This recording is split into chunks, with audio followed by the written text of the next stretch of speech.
ไม่มีเสียงเราก็ต้องมาพากันต่ออีกว่าหางจระเข้กันวันนี้ก็จะมาทาว่าหางจระเข้กันผิวเด้งดึงเต้งตึงฉ่ำน้ำรอยสิวผิดขาดน้ำทากันดีกว่า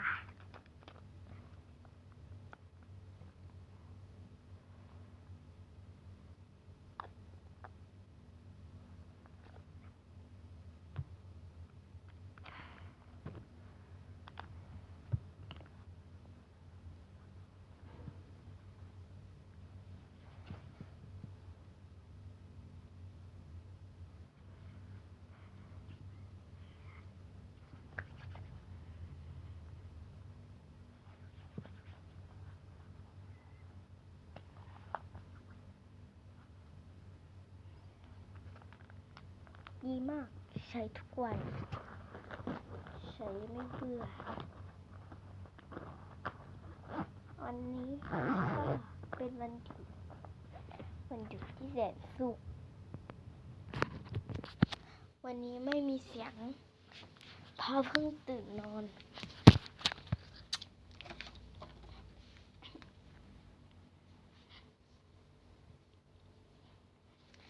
แป๊บหนึ่งตื่นมาแล้วก็ต้องหน้าขาวไม่น้อยขาวน้อยก่อนแล้วก็ขาวเยอะ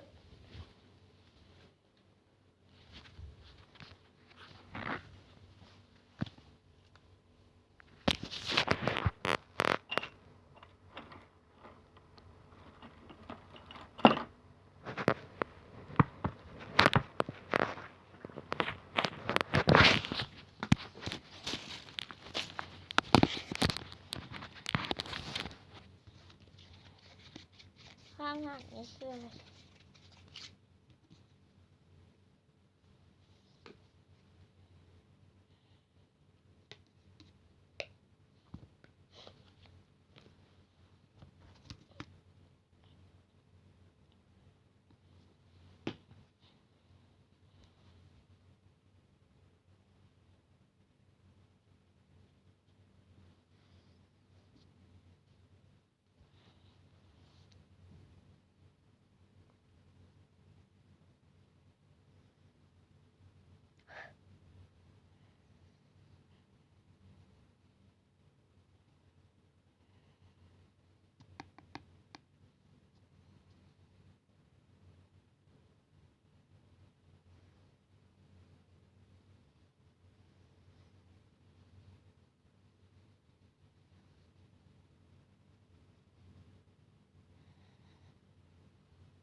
ทำไมมันเหมือนกัน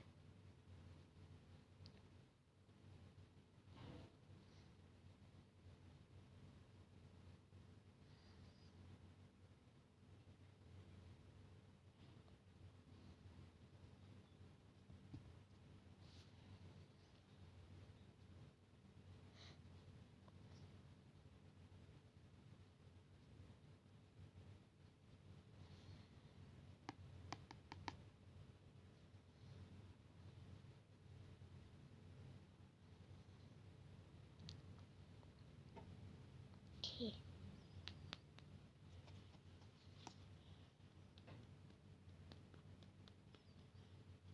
เดี๋ยวจะมาทดสอบกัน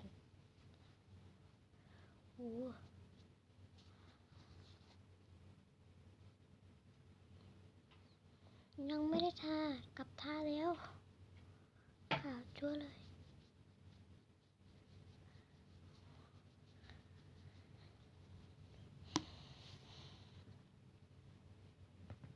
แป้งเด็กขาว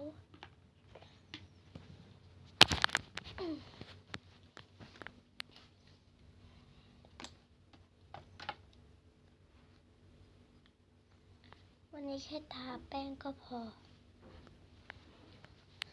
ทาเสร็จก็จะมาตั้งกฎกติกากัน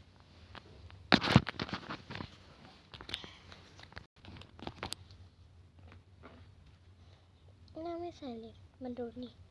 อันนี้มันดูมันไม่ได้ไหม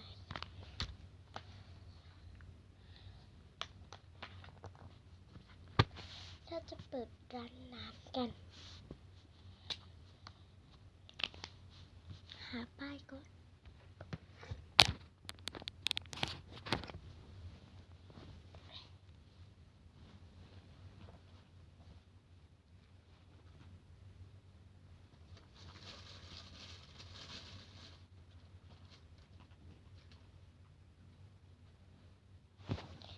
หาป้ายไม่เจอ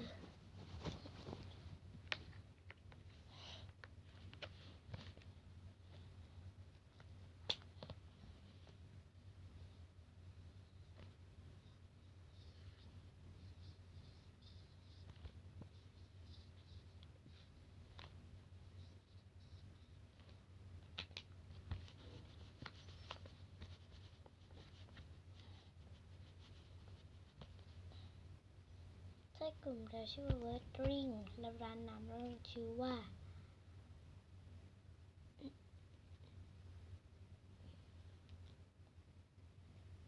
เราชอบเพราะว่าพับเกิล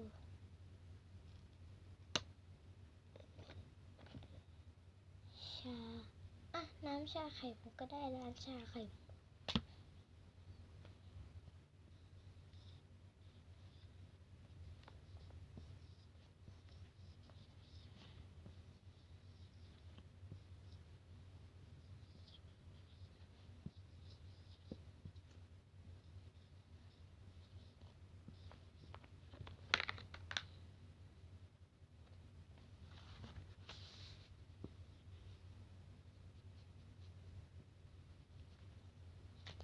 สำหรับคลิปนี้ก็บ๊ายบายนะ